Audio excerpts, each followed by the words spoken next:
Namo tassa bhagavato arahato sama sambuddhassa. Namo tassa bhagavato arahato sama sambuddhassa. Namo tassa bhagavato arahato sama sambuddhassa. Kalena dhamma sakaca eta manggala mutamanti. Yang termuliakan Sang Buddha, Dhamma dan Sangha. Yang berbahagia ya Bapak dan Ibu pimpinan yang hadir ya. Kemudian seluruh keluarga besar Indofood dan juga Perbudi, serta para hadirin semuanya yang hadir, selamat siang, Namo Buddhaya. Bapak Ibu Saudara, ya tak kenal maka tak akrab ya. Nama saya Biku Abijato. Mungkin beberapa dari Bapak Ibu ada yang baru bertemu hari ini, baru melihat ya. Bapak Ibu Saudara, dan kita berjumpa terkhusus merayakan Waisak di perusahaan Indofood ini. Bapak Ibu Saudara, saya mendapatkan topik yang judulnya adalah kedisiplinan.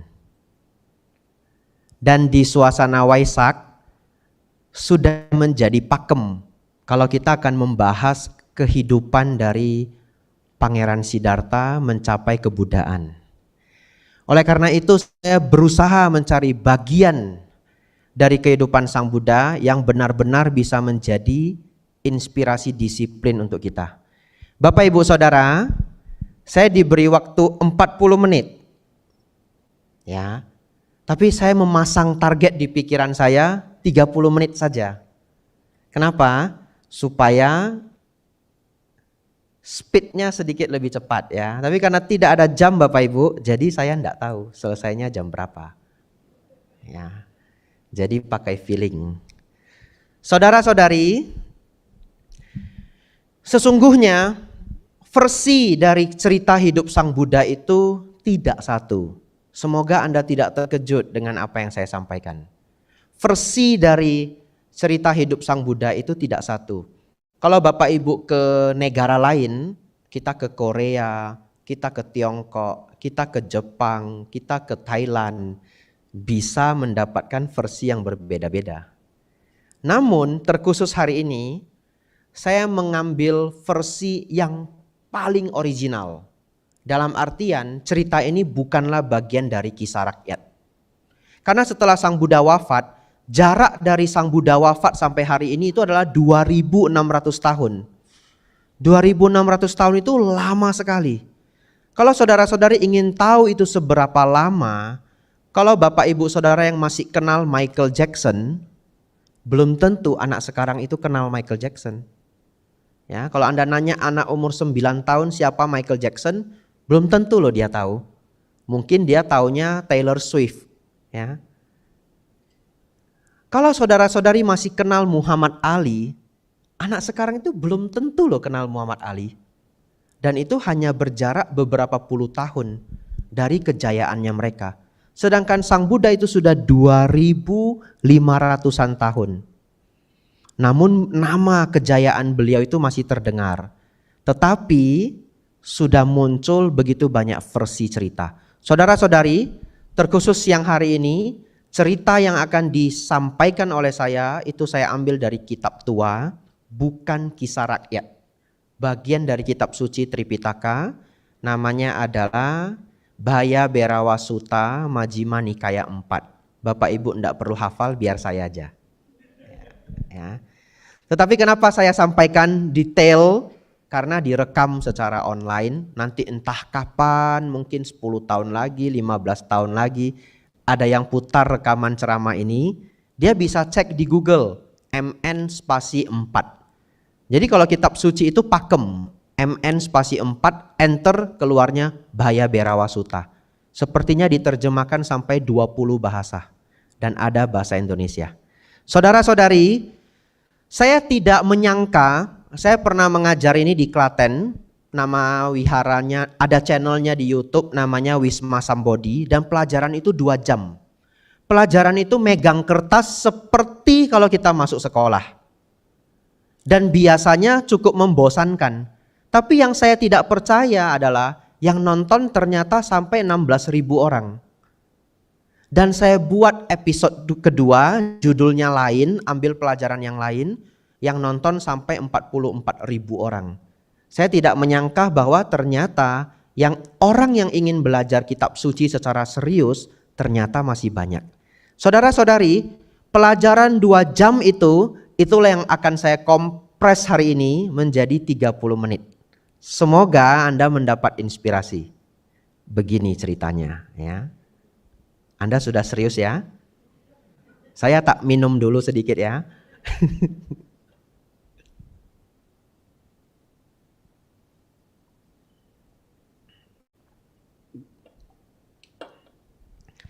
Bapak Ibu Saudara,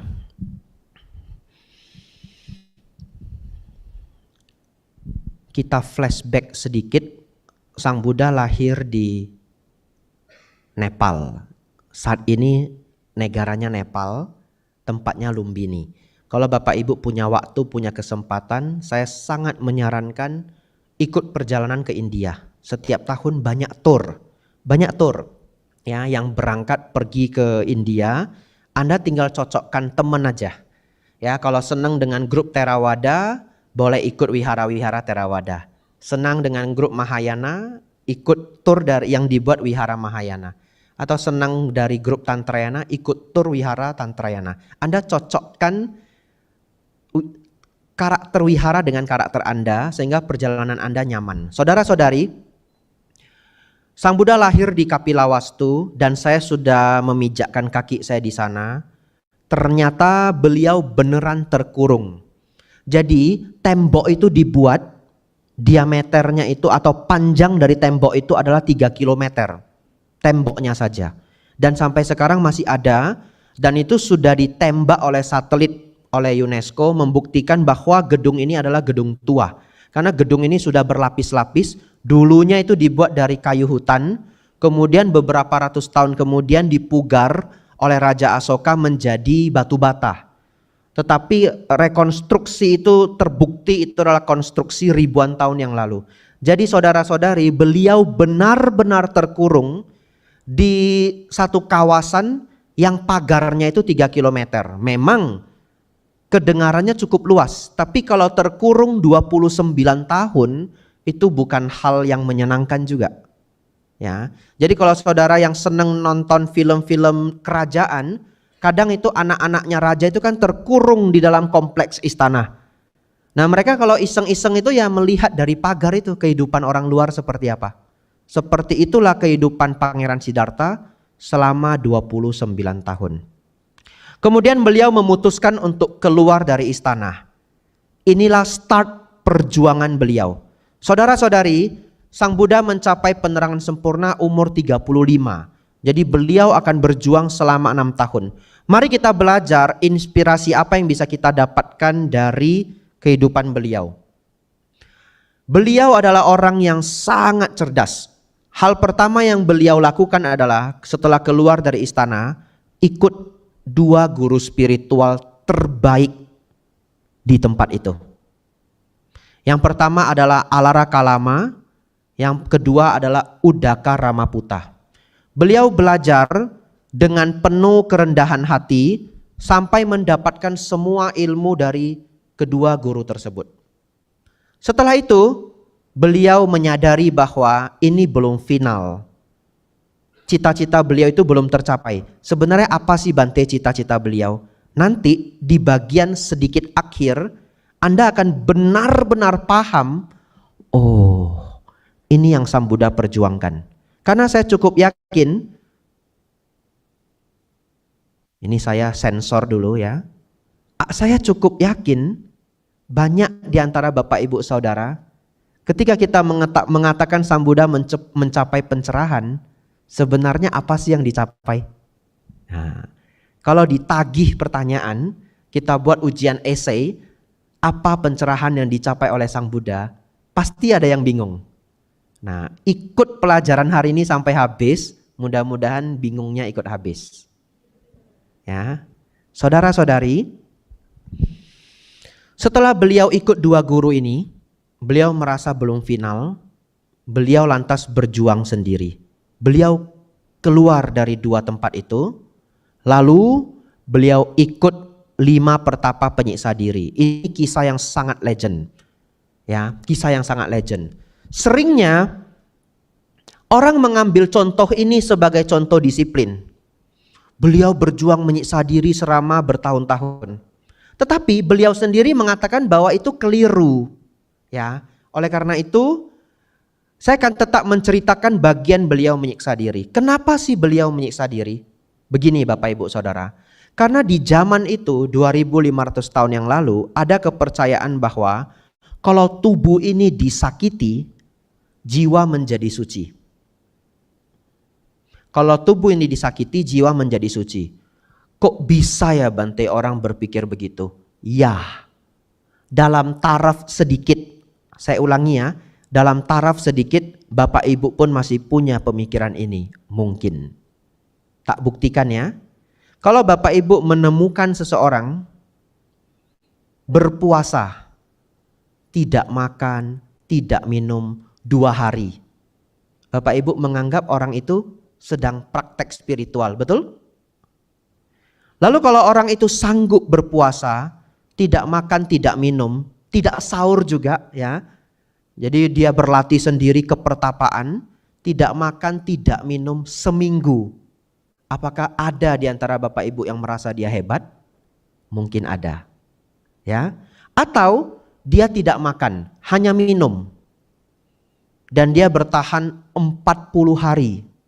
Anda akan mengatakan, hebat sekali ya. Dia bisa berjuang 40 hari. Di masa semodern ini, kita pun masih mengapresiasi orang yang menyiksa dirinya. Betul ya? Tanpa kita sadari. Dalam latihan berbagai macam puasa. Tetapi, kalau puasa dalam konteks yang banyak dipraktekkan di Indonesia, itu adalah latihan kesabaran ya. Kita kembali ke konteks penyiksaan diri. Jadi ini di luar konteks puasa pada umumnya. Di Buddhis juga ada puasa. Saya juga puasa Bapak Ibu.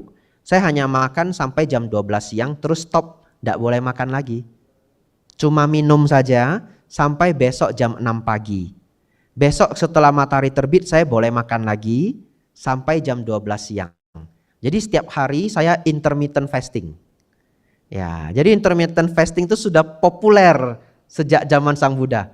Jendela makan saya 5 jam. Jam 7 sampai jam 12 siang. Saudara-saudari, baik. Karena ada keyakinan itu, beliau mulai menyiksa diri. Dan penyiksaan diri yang pertama beliau lakukan adalah menahan nafas.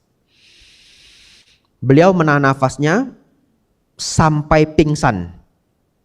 Saya pernah mencobanya Bapak Ibu. Beneran.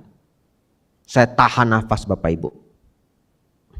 Tidak pingsan. Karena saya tidak tahan. Akhirnya saya bernafas ya. Tetapi begitu beliau bangun, beliau tahan nafas lagi. Begitu bangun, tahan nafas lagi. Pertanyaannya, kenapa beliau tidak meninggal? Ternyata karena kalau kita tahan nafas sampai pingsan, begitu kita pingsan, tubuh akan otomatis bernafas. Tapi yang sangat salut saya kepada Pangeran Siddhartha adalah, tahu tidak, punya tekad untuk bisa menahan nafas sampai pingsan, itu tidak hal yang mudah loh. Betul ya? Iya, kadang-kadang kita cuma bertekad besok kurangin makan. Karena saya kan orang gemuk ya, jadi saya paham perasaan orang gemuk ya.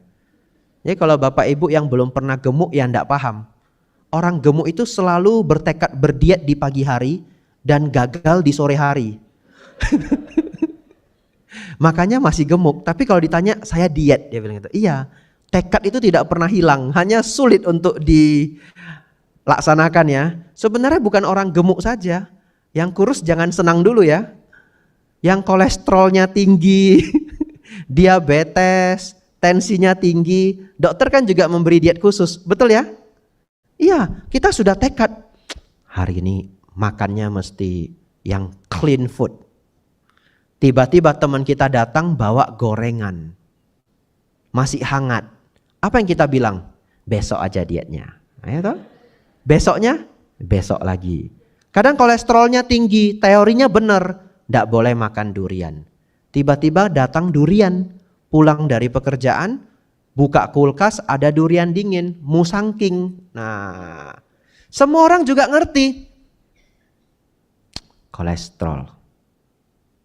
Tapi lapar ya, pulang kerja, tapi ini kolesterol. Itu terjadi pertarungan antara perasaan dan logika. Ya, dalam psikologi itu disebut pertarungan antara perasaan dan logika. Siapa yang menang Bapak Ibu? Most of the time itu yang menang itu adalah perasaan. Logika itu mengatakan apa? Saya tidak boleh makan, saya kolesterol. Ini kalau kebanyakan nih wajah bisa miring ini. Ya toh? Tapi sudah dilihat lama, nggak makan ya mati, dimakan ya mati. Betul ya? Makan aja, satu dah. Akhirnya dari satu biji jadi satu Tupperware itu habis semua. Saudara-saudari, tapi kita bisa melihat beliau punya tekad yang sangat luar biasa. Walaupun kita masih cerita praktek yang keliru, beliau menahan nafas sampai pingsan. Ini bisa menjadi inspirasi pertama Bapak Ibu. Kalau tekad melakukan satu hal, Anda punya target, Anda punya goal ya, berjuanglah sampai Anda berhasil. Ya. Dan karena beliau itu awalnya punya goal yang keliru, Anda harus punya goal yang tidak keliru. Saudara-saudari, praktek lainnya adalah di zaman itu, salah satu praktek yang terkenal adalah ketika tidur memanjat pohon dulu, kakinya diikat satu, kemudian badannya dijatuhkan ke bawah. Jadi itu kepala itu akan sakit luar biasa karena tidurnya seperti kelelawar. Dan yang sangat sakit itu adalah selangkangan. Jadi nanti selangkangan akan terluka. Kemudian kadang sudah tidak sanggup memanjat pohon, mereka menyebar duri-duri tanaman yang tajam dan duri-duri batu-batu yang tajam di tanah, kemudian rebahan di atasnya. Penyiksaan demi penyiksaan dilakukan karena berpikir jiwa bisa suci. Satu ketika Bapak Ibu Saudara, beliau sudah sedikit lagi meninggal. Lalu beliau juga menyadari, oh saya sudah salah jalan. Akhirnya beliau meninggalkan praktek ini. Saya ulangi sekali lagi Bapak Ibu, semua praktek penyiksaan diri yang dijalankan Pertapa Gautama atau nama lain dari Sang Buddha adalah keliru. Ya, ini pelajaran pertama kita. Bapak Ibu Saudara, kemudian inilah kita masuk bagian dari Sutta Majjhima Nikaya 4 Baya Berawa Sutta. Beliau kemudian jalan sendiri Bapak Ibu, masuk ke hutan. Lalu beliau mengambil tekad. Saya tidak akan pergi dari tempat ini. Biarpun darahku mengering dan tulangku menjadi abu, bila saya tidak mencapai pencerahan, saya tidak akan pergi dari tempat ini.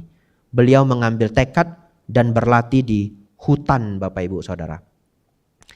Ada satu hal yang diungkapkan di sutta ini.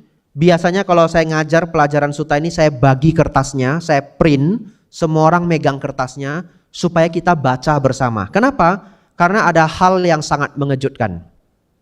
Di sana, di hutan belantara itu Bapak Ibu Saudara, ada mitos di zaman India kuno, setiap hari Uposatha itu Cheit Capgo. Jadi di zaman India dulu, setiap hari Uposatha, jadi hari ini kita juga jadi tahu bahwa sebenarnya culture Cheit Capgo itu datangnya dari India. Ya, jadi itu disebut sebagai hari spiritual. Setiap terang bulan, setiap gelap bulan, orang praktek spiritual. Mereka yang bekerja itu berhenti bekerja. Mereka praktek spiritual seharian. Zaman sekarang sudah tidak bisa Bapak Ibu lakukan. Kalau hari Uposatha Bapak Ibu stop bekerja, cuti Anda nggak akan cukup. Ya, setengah tahun saja hidup Anda selesai ya. Anda akan kena SP3. Tapi zaman sekarang tidak apa-apa. Anda boleh praktik spiritual setiap hari Minggu. Tidak harus ikut hari Uposatha. Hari Minggu datang ke wihara. Kalau di kantor bagaimana Bante? Hari Rabu dan Jumat. Nah, tadi saya sudah baca schedule-nya. Betul ya? Ya, Rabu meditasi bersama, Jumat ikut puja bakti. Meditasi bersama itu biasanya sepi Bapak Ibu ya. Nah, ini pengalaman saya ya. Saya pernah membuat upacara kegiatan meditasi yang datang itu cuma 3 orang. Dan yang datang 3 orang itu hanyalah orang yang terpaksa. Kepala wihara, bendahara, dan sekretaris. Dan saya berempat ya. Jadi cuma kami berempat yang meditasi akhirnya. Nah inilah kami berempat ini yang terpaksa karena kami yang bikin acara. Tapi 1 bulan konsisten dilakukan, acara itu jadi 45 orang. Jadi tidak ada yang bisa mengalahkan konsistensi. Ya, konsistensi itu adalah kekuatan yang sangat besar. Kalau Bapak Ibu disiplin tapi 2 hari itu tidak akan pernah sukses. Disiplin itu adalah soal konsistensi. Tidak ada yang bisa mengalahkan konsistensi. Bapak Ibu Saudara, kita lanjut Bapak Ibu. Di India, setiap hari Uposatha, semua orang itu sangat takut masuk ke hutan. Kenapa? Karena dikatakan di hutan itu ada yakha yang bisa memakan orang. Itulah mitos di India zaman dulu. Oleh karena itu Bapak Ibu Saudara, satu ketika Pertapa Gotama, kita panggil Pertapa Gotama karena Sang Buddha belum mencapai pencerahan. Setelah mencapai pencerahan kita panggil Sang Buddha. Kalau belum mencapai pencerahan kita panggil Pertapa Gotama atau Bodhisatta. Itu istilah Bapak Ibu. Saudara-saudari, beliau tinggal di hutan, lalu beliau sengaja berlatih pilih tempat yang paling angker. Yaitu tempat peletakan mayat di hutan. Bukan tempat pembakaran mayat, tempat peletakan mayat. Apa itu? Sampai sekarang di India pun prosesi melepaskan tubuh mati itu banyak cara. Kalau di Indonesia dikubur dan dibakar. Itu yang populer ya. Ada juga yang diletakkan di goa yaitu di Toraja. Di India ada yang dilarung di sungai. Dibungkus kain terus dilarung di sungai. Lalu saudara-saudari, praktek lainnya adalah diletakkan di altar di hutan. Jadi mereka membuat satu altar yang besar, lalu diletakkan saja di sana di hutan. Nanti tubuh mati itu akan dimakan oleh hewan buas. Mungkin di antara banyak sekali prosesi pelepasan tubuh mati, yang paling unik itu adalah di Tibet. Ya, di Tibet itu agak seram Bapak Ibu ya, tapi saya lihat nggak ada anak-anak di sini ya. Kalau di Tibet itu tubuhnya itu dipotong-potong, tubuh mati ya, dipotong-potong, kemudian dibawa di atas tebing untuk dimakan oleh burung pemakan bangkai. Dan kalau burung pemakan bangkai itu mau makan tubuh itu sampai habis, karena burung itu bisa makan tulang, maka keluarganya itu merasa sangat senang. Mereka menganggap itu adalah berkah. Tetapi kalau ada bagian yang tersisa, itu dianggap tidak berkah. Ternyata setelah dipelajari, kalau ada yang tersisa, daging yang tidak dimakan oleh burung itu karena yang meninggal itu kena penyakit yang bahkan burung itu tidak mau makan. Ya, oleh karena itu ilmu pengobatan di Tibet itu menjadi sangat maju karena mereka mencatat setiap yang terjadi di tubuh mati seseorang. Jadi ketika tubuh itu dipotong itu dicatat juga kenapa organnya berubah warna, kenapa tubuhnya seperti ini. Jadi ilmu pengobatan tradisional Tibet itu termasuk yang sangat best. Bapak Ibu Saudara, ketika Pangeran Gotama berlatih di hutan di sana, inilah yang diungkapkan di dalam sutta. Ternyata beliau mengalami ketakutan dan kengerian yang sangat luar biasa. Dan ini jarang diungkap. Kenapa? Karena kita selalu mau melihat Sang Buddha sebagai hero. Ya, kita selalu mau melihat Sang Buddha sebagai hero, sebagai pahlawan, sebagai yang paling luar biasa. Bahkan sepanjang sejarah muncul kisah-kisah rakyat yang menjadi sangat dahsyat kisah hidup beliau. Tapi Bapak Ibu tahu, beliau sebagai guru, beliau benar-benar mengajar dengan sangat humble. Beliau sebagai seorang guru besar tapi beliau mengatakan dulu saya mengalami ketakutan dan kengerian ketika berada di hutan. Beliau benar-benar sangat humble. Tetapi tidak berhenti di sana. Beliau berjuang untuk melenyapkan ketakutannya. Baik Bapak Ibu Saudara, fokus. Kita sudah sampai di setengah perjalanan. Setengah lagi ini adalah pelajaran yang cukup advance. Semoga Anda bisa fokus sampai habis. Karena kita akan bahas pencerahan. Sebenarnya apa itu pencerahan Sang Buddha? Pencerahan Sang Buddha sebenarnya adalah melenyapkan semua bentuk stres. Just like that. Melenyapkan semua bentuk stres. Stres dalam bahasa Pali adalah dukkha. Saya tidak ambil stres dalam bahasa Indonesia. Kita ambil stres dalam bahasa psikologi. Psikologi stres itu artinya tekanan. Stressing dalam bahasa Inggris artinya menekan. Jadi stres dalam bahasa psikologi adalah semua kondisi batin yang tidak nyaman. Bapak Ibu Saudara, saya ingin bertanya. Takut itu nyaman apa tidak nyaman? Takut adalah stres dalam psikologi. Sedih nyaman tidak nyaman? Tidak nyaman. Sedih adalah stres dalam psikologi. Kecewa, malu, kesal, marah. Serakah bukan, tapi efek dari serakah, gelisah. Ego bukan stres, tapi efek dari ego. Efek dari ego apa? Ketika Anda malu karena atau merasa tidak dihargai. Betul ya? Kalau Anda merasa tidak dihargai, nyaman atau tidak nyaman? Tidak nyaman. Penyebabnya adalah ego, akibatnya adalah stres. Jadi ego yang tinggi itu memicu stres. Para selebritis yang terkenal, mereka mendapat pujian dalam jumlah yang besar, sehingga standar ego mereka itu tinggi sekali. Bapak Ibu tahu, umumnya selebritis itu sangat tidak kuat menahan kritik. Satu kritikan itu terasa seperti silet yang sangat tajam dibandingkan orang yang bukan selebritis. Kenapa? Orang yang bukan selebritis mah diomong-omongin biar aja. Saya tidak ada yang kenal. Tapi karena sudah terbiasa menerima feedback pujian, wah lagunya luar biasa ya, nyanyinya hebat ya, standar egonya naik. Dan itu natural. Jadi kalau Anda ketemu orang sukses yang sombong, Anda jangan marah. Itu natural. Dia butuh waktu untuk menyadari bahwa ego is the enemy. So the side effect of success itu adalah ego. Tapi kalau itu adalah saudara Anda kasih tahu. Ya, Anda kasih tahu, nanti kamu sudah sukses, ego bisa ikut naik loh. Kamu harus hati-hati ya. Dan kamu butuh waktu untuk menanggulangi itu. Kalau orangnya senang belajar wisdom, mungkin dia bisa menghadapi itu dalam waktu 6 bulan, 7 bulan. Orang sukses itu egonya naik, tapi kalau dia wise nanti dia humble lagi. Ya, saya sengaja cerita begini karena ini banyak sekali orang sukses.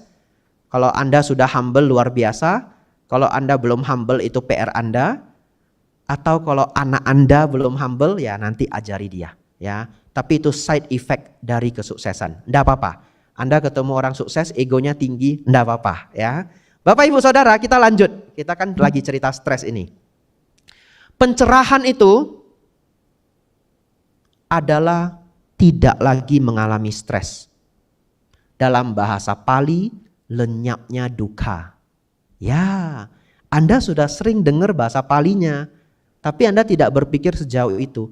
Jadi Bapak Ibu Saudara, pencapaian arahat itu, seseorang yang disebut Buddha, yang disebut arahat, tidak ada stres sedikit pun. Sekarang begini. Kita sedang di episode di mana Pertapa Gautama mengalami rasa takut. Betul? Berarti masih ada stres. Bagaimana beliau melenyapkan rasa takut ini? Bapak Ibu Saudara, ini tidak ada jam ya. Sisa berapa menit waktu saya?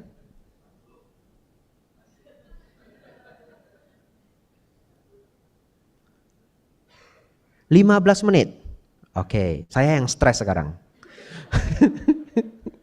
Sekarang saya yang stres ya. Baik, kita berjuang habiskan topik ini dalam 15 menit. Bapak Ibu Saudara, saking takutnya beliau, karena beliau juga takut dengan mitos yang ada akan dimakan oleh raksasa, hal pertama yang beliau lakukan adalah menegakkan postur tubuh. Artinya apa? Beliau akan duduk, tidak mau berpindah tempat, sampai rasa takut itu lenyap. Setelah rasa takut itu lenyap, beliau berdiri. Begitu berdiri itu rasa takutnya balik lagi. Beliau akan berdiri diam sangat lama sampai rasa takut itu hilang, kemudian beliau berjalan. Sebenarnya saya harus menceritakan ini minimal 40 menit lagi, tapi saya usahakan lah ya 15 menit ya. Akan banyak sekali yang terskip, ya, akan banyak sekali yang terskip, tapi tidak apa-apa. Bapak Ibu Saudara, beliau berjalan sampai rasa takut itu hilang. Setelah itu beliau berbaring, rasa takut itu kembali. Beliau menghadapi rasa takut itu dengan postur tubuh dan dengan keberanian. Baik, beliau mengatasi sebagian. Sekarang kita masuk ke yang lebih mendalam. Kemudian beliau merenungkan kebaikan-kebaikan beliau. Kebaikan-kebaikan beliau maksudnya sisi positif. Beliau selama ini jadi orang yang jujur. Beliau selama ini mempraktekkan hal-hal yang baik, penuh cinta kasih, tidak pernah malas, penuh konsentrasi, tidak pernah merugikan makhluk lain dan sebagainya, sebagai sumber kekuatan. Jadi ini juga menjadi tips Bapak Ibu, kalau Bapak Ibu punya ketakutan dalam hidup, renungkanlah bahwa selama Bapak Ibu sudah menjaga kebaikan. Ya, misalkan kita cerita bekerja di perusahaan, Bapak Ibu cukup khawatir karena dipromosikan jabatan yang lebih tinggi. Saya entah bisa enggak ya, saya entah bisa enggak ya. Renungkan, Anda tidak pernah jadi karyawan yang merugikan perusahaan. Anda sudah do the best, Anda memberikan value, tantangan apapun pasti bisa Anda hadapi. Ambil langkah itu, maju step by step. Ya, ketakutan itu selalu ada di setiap step. Bapak Ibu berpikir ceramah di depan umum seperti ini gampang. Sama sekali tidak gampang. Jadi pertama kali dulu saya mau ceramah di Wihara Dhammacaka, kata umatnya begini. Umatnya sih ingin memberi saya semangat. Bante, yang hadir 1.500 orang Bante. Ya, niatnya memberi kita semangat, tapi kita semakin, oh 1.500 orang ya, iya makasih. Semakin mikir ini bahannya mau bagaimana. Tetapi semua itu dijalani dengan step by step, step by step, step by step. Akhirnya kita melaju begitu jauh. Bapak Ibu Saudara, disinilah Sang Buddha, Pangeran Siddhartha masuk ke satu hal yang menuju pada pencerahan. Ini teknis banget. Semoga Bapak Ibu konsentrasi. Beliau menyadari bahwa sumber dari ketakutan itu adalah pikiran kita sendiri. Dan ada dua hal dalam pikiran Bapak Ibu yang tidak pernah berhenti. Yang pertama, Anda berbicara dengan diri sendiri. Yang kedua, Anda selalu menggunakan visualisasi untuk membayangkan hal-hal. Ketika Anda berkonsentrasi, obrolan batin dan visualisasi itu terarah. Contoh, kalau Anda berpikir, besok Senin saya mau buat schedule apa? Besok Senin hal apa yang mau saya tambahkan untuk tim saya? Anda bicara dengan diri sendiri dan Anda visualisasi. Tapi ketika Anda tidak konsentrasi, batin Anda pun tidak berhenti berbicara, betul? Dia mengalir dan mengalir. Visualisasi kita mengalir dan mengalir menjadi tanpa arah. Dan kedua hal ini menjadi sumber stres kita ketika kita tidak bisa mengaturnya. Contoh, kalau Anda bisa mengatur dua hal itu untuk stop, bukankah selesai Anda menonton film horor, Anda bisa bilang sama pikiran, oh saya sudah mau tidur. Pikiran, itu gambar-gambar yang menakutkan, stop dulu. Bisa dia stop Bapak Ibu? Tidak bisa. Anda tidak bisa mengatur pikiran Anda untuk stop. Ya, Bapak Ibu Saudara, ketika beliau menyadari itu, disinilah beliau berjuang untuk menghentikan arus pikiran yang tidak pernah berhenti. Ya, caranya bagaimana? Beliau mempraktekkan nafas masuk, nafas keluar. Beliau duduk, mengamati nafas masuk, nafas keluar. Yang saat ini berkembang menjadi sangat terkenal, yaitu meditasi nafas. Bapak Ibu Saudara, Percaya saya, kalau seseorang tidak punya kedisiplinan, hasilnya nihil. Nanti Anda pulang Bapak Ibu, Anda coba duduk, amati nafas masuk, nafas keluar. 15 menit aja. Coba, bisa enggak Anda hentikan pikiran Anda? Tidak akan bisa. Nanti akan muncul apa? Banyak sekali hal. Begitu Anda sudah nutup mata, besok minggu ya, nah muncul bicara. Kadang-kadang sudah damai, muncul suara. Sudah damai belum ya? Nah itu. Dia muncul terus Bapak Ibu Saudara. Tetapi beliau dengan sangat disiplin, pelan-pelan berlatih. Lembut dan halus sekali. Sampai satu ketika, suara hati dan gambar pikiran di dalam batin beliau itu diam total. Total diam. Itu beliau sebut sebagai pencapaian jana kedua dalam bahasa Pali. Tapi Bapak Ibu tidak perlu mikir bahasa Palinya. Tetapi Bapak Ibu Saudara, itu adalah kedamaian tertinggi yang bisa dimiliki oleh seseorang yang tidak pernah bisa dia dapatkan kecuali dia bermeditasi. Itu sebabnya saya tidak heran. Banyak sekali milioner bahkan bilioner yang mengatakan meditasi itu luar biasa. Salah satunya adalah Ray Dalio. Anda boleh catat nama Ray Dalio. Dia orang terkaya nomor 58 di dunia. Dia nulis buku judulnya Principle. Ya, buku yang sangat bagus. Bapak Ibu Saudara, saat ini dia gembar-gembor di dunia medsos menjelaskan ke orang-orang bahwa berkah terbesar yang dia dapatkan itu adalah belajar meditasi. Ya. Seorang ahli strategis yang sangat luar biasa namanya Robert Greene. Dia adalah ahli strategi untuk beberapa presiden di dunia, tapi dia tidak mau mengungkapkan siapa. Salah satu klien yang dia ungkapkan itu adalah 50 Cent, seorang rapper yang sangat terkenal. Robert Greene itu bukunya sangat terkenal ya. Sebenarnya Bapak Ibu yang kerja di corporate itu boleh baca bukunya ya, 48 Laws of Power. Ya, setelah Anda baca buku itu Anda akan berhasil di dunia korporasi dan politik ya. Saya hanya baca buku itu sebagian karena saya tidak punya kepentingan dengan buku itu. Yang saya baca buku lain adalah Mastery. Kalau saya dulu tidak baca buku Mastery, saya mungkin tidak bisa berlatih sejauh ini. Buku Robert Greene itu luar biasa. Mastery itu mengajarkan bahwa kalau Anda ingin menjadi master di satu bidang, musuh Anda adalah kebosanan. Ya. Jadi tidak mungkin Anda tidak melawan kebosanan kalau Anda ingin menjadi master di satu bidang. Karena Anda harus melakukan hal yang sama berulang-ulang. Tetapi ketika Anda sudah menjadi master, kebosanan itu akan hilang, berubah menjadi sesuatu yang lebih menyenangkan.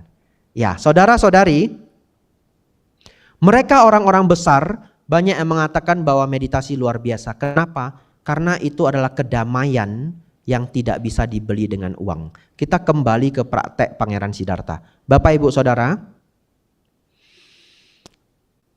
setelah beliau melenyapkan semua pikiran yang bocor tadi, pikiran kita kan seperti bocor, tidak pernah bisa berhenti. Bahkan kalau Bapak Ibu tidur pun muncul bermimpi.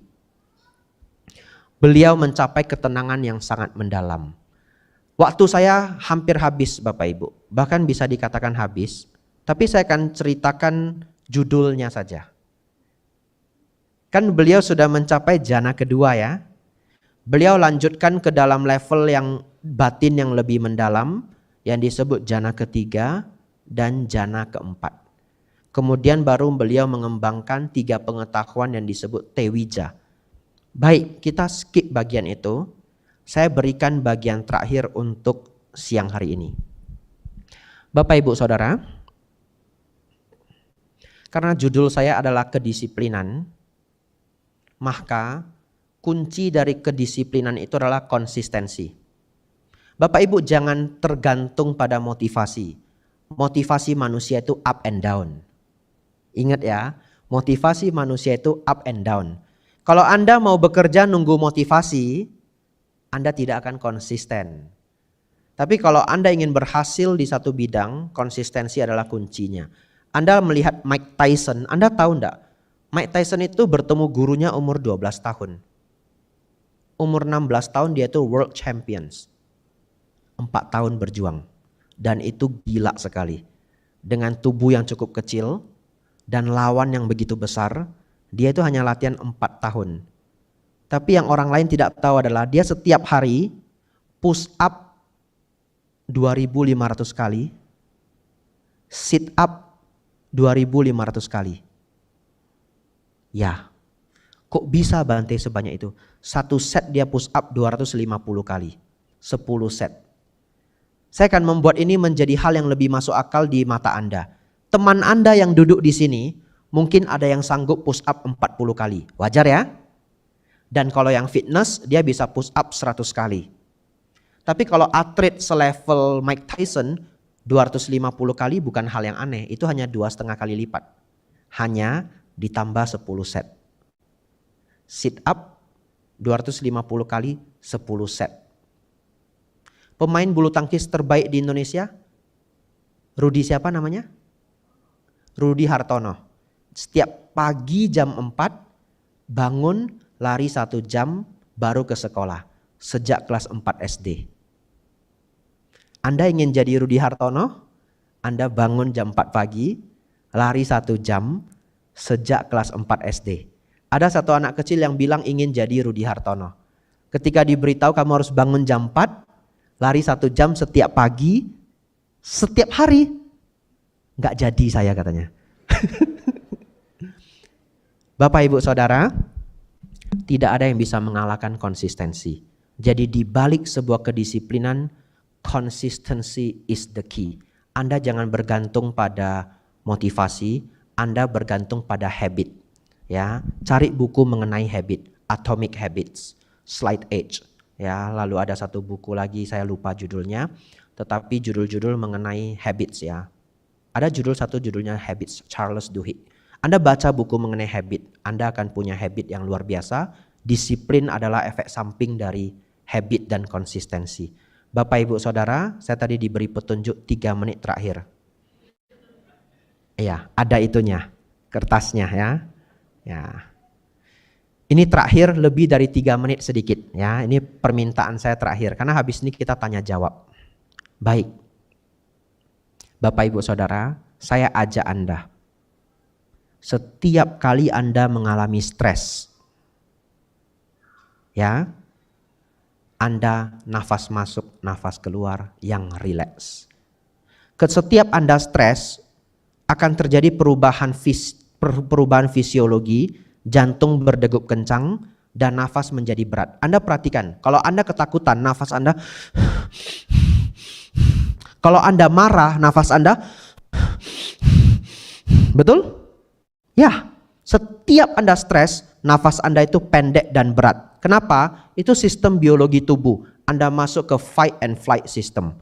Tapi Anda harus latihan untuk melawan itu. Caranya, setiap Anda stres, nafasnya rileks dan tenang.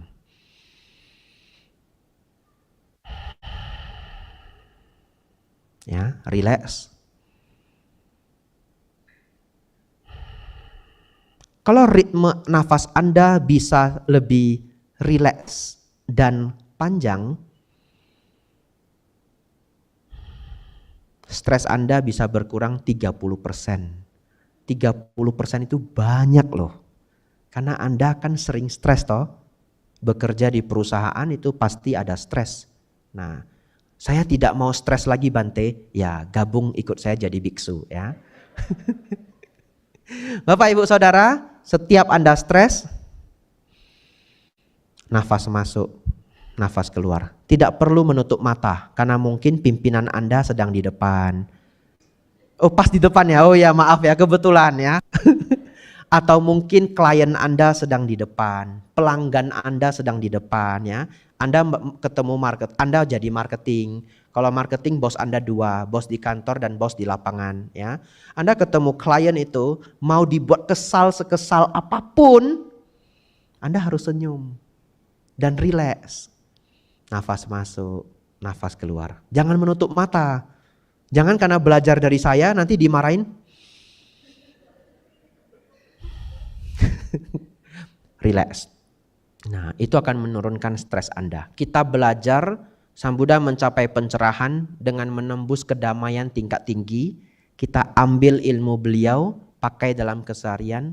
Setiap kali stres, nafas masuk, nafas keluar, habis. Nah itu ada itu. Tadi apa tulisannya yang terakhir? Waktu habis. Ya, ya, sabe sata bawantu sukitata. Semoga semua makhluk hidup berbahagia. Sadu, sadu, sadu. Aduh, mau buka tanya jawab, waktunya tinggal dikit. Kasih kesempatan satu aja deh, satu. Siapa yang mau bertanya? Oke. Ada di tengah. Sudah ada. Namo Buddhaya Bante. Namo Buddhaya. Terima kasih atas sharingnya. Saya ingin bertanya Bante. Intinya tadi saya nangkap, mohon dikoreksi kalau salah, adalah konsistensi. Jadi bagaimana kita membuat kita ini bisa di jalan konsistensi terus Bante. Karena kan tadi untuk menjadi master adalah lawannya kebosanan. Nah itu bagaimana juga Bante? Baik. Bapak Ibu Saudara, ini bagus sekali pertanyaannya. Jadi saya bisa rekap apa yang saya sampaikan tadi ya, karena sedikit ngawang.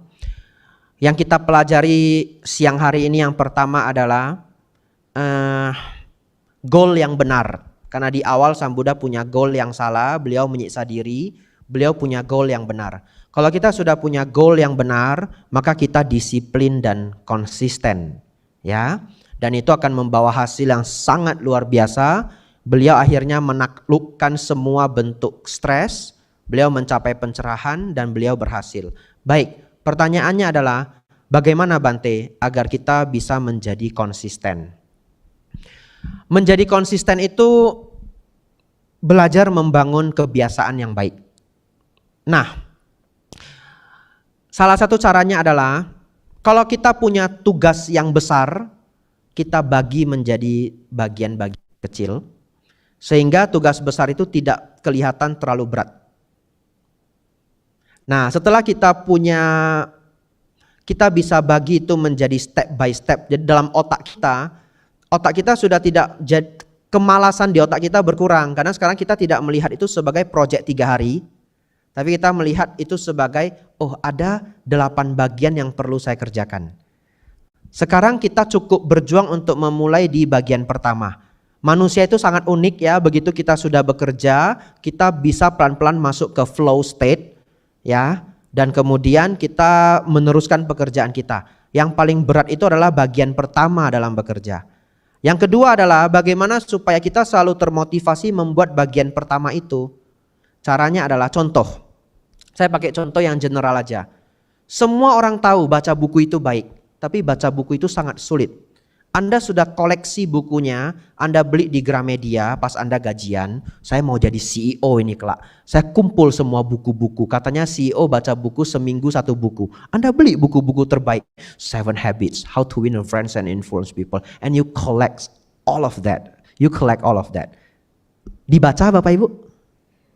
Ada yang baca juga, ada yang enggak ya. Akhirnya Anda sudah beli itu 10 buku, yang terbaca cuma setengah.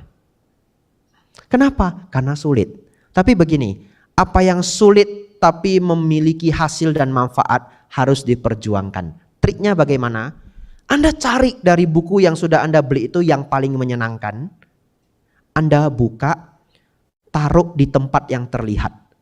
Jadi kalau Anda mau tidur malam, taruh buku itu di atas bantal. Anda tidak akan lupa. Oh iya, sebelum tidur baca buku supaya tidur lebih nyenyak. 1 jam sebelum tidur lebih baik Anda sudah tidak pegang HP. Karena blue light itu masuk ke mata, tubuh bisa berpikir itu masih siang. Anda jadi kesulitan tidur. Karena Anda tidur itu perlu penyesuaian hormon. Nah orang zaman dulu itu di atas jam 6 sudah lampunya remang-remang. Pelan-pelan dia ngantuk. Saya baru bilang begini sudah ada yang ngantuk ya. Jadi lebih baik 1 jam sebelum tidur Anda tidak melihat HP lagi, mata tidak kemasukan blue light ya.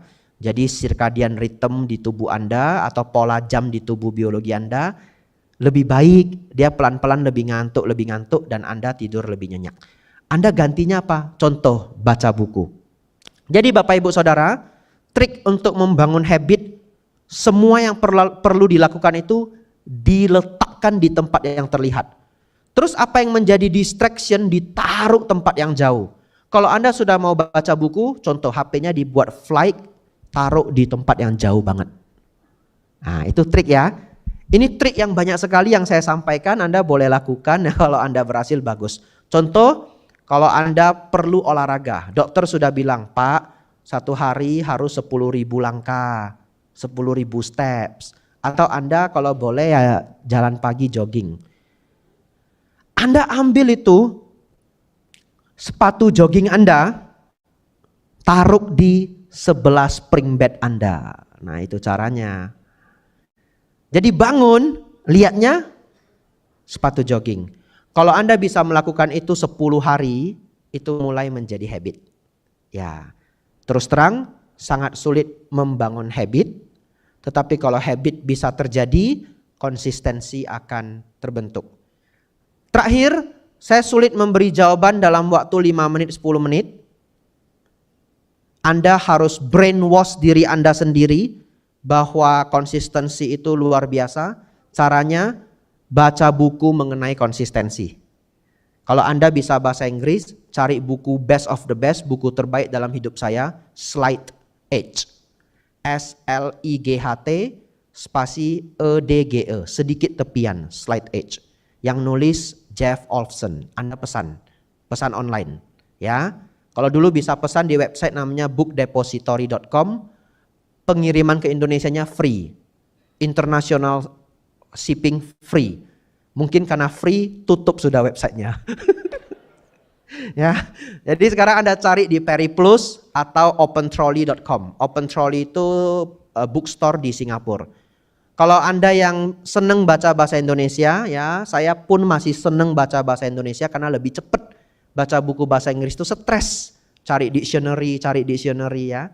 Anda cari aja buku Atomic Habits, James Clear, ada di Gramedia. Bukunya sudah lama menunggu Anda. Anda yang belum baca ya. Ya. Anda baca itu, buku itu sangat luar biasa. Saudara-saudari, ini kok saya jadi seminar motivasi ya. Keliru ini saya harus kembali ke Dharma Bapak Ibu, mohon maaf. Majjhima Nikaya Baya Bhairawa Sutta. Ya, terakhir, dari tadi terakhir enggak habis-habis ya. Ya. Meniru Sang Buddha. Ya, Sang Buddha adalah sosok yang sangat rajin. Terima kasih semuanya. Anumodana. Ya.